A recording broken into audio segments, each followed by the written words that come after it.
This is Brian Green, otherwise known as Icebreaker, up on the boards, forums, Digipress, Atari Age, and of course my own forums, which is retroputing.net, www.retroputing.net, or particles.org.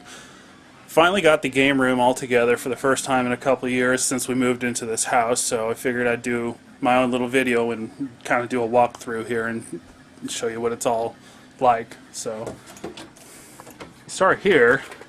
Well, first off, this is the actual game room, which is just insanity in itself. It's roughly 3,200 games, about 60, 70 consoles. I kind of gave up on counting. The majority of it's hooked up. Some of it's put away where you can't see it. It's behind furniture or whatever, so it looks a little neater in here. So I'll do a little quick walkthrough and kind of identify everything that we got in here. This is the storage closet, though it's not completely storage. It's well, I guess it is storage. There's some stuff that's just put in here because I don't have a better spot for it, so we'll just start here. It's mostly stuff that I don't use often, like there's my Amiga 3000, got an Atari ST there, an Apple II GS, a couple hyperscans that I picked up for a whopping, I think it was about $5 each, off at CircuitCity.com.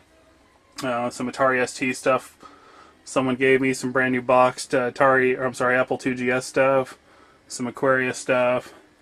That's a whole bunch of CD cases full of backups of Dreamcast, Saturn, and all sorts of other stuff. They're backups. They're not pirated copies. There's a bunch of floppy disks for an Apple II, an Amiga, an Atari ST, a Commodore 64, plus boxes of brand new never opened disks, which I store just in case. Great stuff there for an Action Max. If you don't remember what that is, it's a console that was a VCR and an absolute piece of crap. Amiga 1000, Commodore 128D. Down there hidden, though I don't have it hooked up yet, it's an Interon VC 4000. Have not used it yet because I don't have a PAL TV in here. Commodore 16, the +4's little brother. Here's my Amiga 1200. It's got an 030 in it, 32 megs of RAM. Right there is an Amiga 600. It's a PAL Amiga 600. I got that from the UK. Standard 2 megs of RAM. And let's see, a couple 1581s. Some Atari Video Pinball. There's a keyboard for an Intellivision. Speaking of Intellivisions, there's a couple of them here, there, and everywhere. Big Intellivision collector. Guess we'll just start here on the left side and go through. I guess we'll just go across the top and then we'll hit the stuff along the bottom there. This is a Supervision. It's a sort of a Game Boy clone, but didn't really take off. It's not bad, it's just not great. Early 80s Quiz Whiz. A friend of mine picked that up from the thrift store. Mattel Electronics Basketball. This is not the classic one, that's the original. Game Boy Advance and various handhelds. Tandy Sports Arena, original DS, Pac-Man, and I think this is the classic one. In other words, it's a clone. It's not the original thing. Going across here, you have an Atari Lynx in the bag. Got a Neo Geo Pocket Black and White from Japan. Have a Sega Nomad. We'll walk back over here and kind of go through. This is mostly videos here. Got some mixed in there. It's DS stuff. Down there you have PC Engine, and towards the bottom you have Tandy TRS-80 Color Computer 2 cartridges. Right here is Amiga CD32, Jaguar 3DO, some Japanese Sega Saturn, some PC Engine Dreamcast. Down very far below you have Atari Jaguar and VIC-20 cartridges. And this is my Sega Master System collection. I do have a complete collection of US, though I'm working on European ones right now. That's why you see stuff like the blue ones here. The blue holders are from Brazil. Tectoy still, for some reason, makes the Sega Master System down in Brazil. What they've done with a lot of their games, instead of making original games, they took old games and just changed the graphics.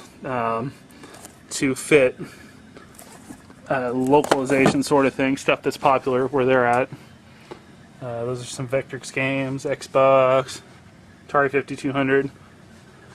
This is the wife's collection. It's Nintendo stuff. Nothing but Nintendo. She collects Nintendo carts because it reminds her of her childhood. I was never a big Nintendo fan, didn't have one as a kid. Original Popeye arcade machine. Various handheld stuff that people have picked up over the years for me. More Atari Jaguar stuff. This is mostly an Intellivision wall here. But fortunately for the very hard stuff, I didn't manage to get it in box, but I don't have that kind of cash. Genesis stuff. Right here is a Commodore 1. What a Commodore 1 is basically it's a remake of the Commodore 64 with an ATX sort of type motherboard. See if you can get a good shot in there. Probably not, but it's got SID chips, IEC connector, cartridge port. It's not very well supported, unfortunately. This is an Amiga 4000T. It's got an 060 accelerator in it, 144 megs of RAM, graphics card, network card. And this is it running right here. As you can see, I actually have a web browser on my Amiga. Right there in the corner, it's running IRC on vBender. Right here is an Atari STE. STE, of course, stands for Enhanced. It's got a 1 gig hard drive on it. 4 megs of RAM. If you look, there's an Ethernet cable going out of it. It's a null modem cable, and it's so you can hook it up. I have it hooked directly into my OS X box over there, and it's so I can get a shell out to it so I can hit a Unix shell and hit the internet from there to bring files over. It's connected up. It's got a standard mouse hooked up to it. It's called a PEST adapter. It allows you to hook up standard mice to it so you don't have to find those crappy old Atari mice. Over here, this is a bog standard VIC-20, running bog standard VIC-20 games. But what's cool about it, if you look, the game is Alien Blitz, but it's actually running a cartridge in there. It's a multi-cart. It fits into an old Gorf cartridge. So I've got about 127 games on one cartridge. So if you fire it up here, you can, I don't know how well that shows up, but you can menu through whatever game you want. And if it looks good, you just hit enter and boom, you got a game. This is a PAL Commodore Plus 4 from Austria that I picked up. Unfortunately, it's not a PAL monitor, so that's why it's not on right now. The whole point of this is so I can play stuff from Austria and the Eastern Bloc countries where the Plus 4 was really popular. It doesn't play on standard Plus 4s. Right here you have a Commodore 128D, and the D, it's a disk drive, it's got extra RAM in it. You have right there, it's about a 500 meg hard drive, disk drive. It's playing crack out. Down here is my two servers. The one on the left is a media server. It holds about a terabyte worth of stuff, and with that, it's audio, video, and it streams it out to the house. The one on the right is my backup server. If you look up there, there's a couple external hard drives in there. It has a total of 2.5 terabytes for backup.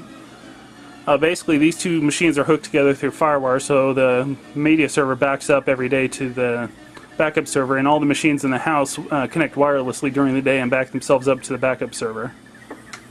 And you can kind of see this is just the standard everyday OS X, surfing the net. Nothing really exciting to see there. Going across the top here, various handhelds, WonderSwan Crystal, GP2X, QuizWiz. This is not your standard everyday pink DS. This one's from Japan. I got it for my wife.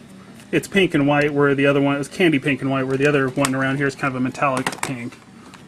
Remember, that's an old Merlin. This is a color Neo Geo Pocket.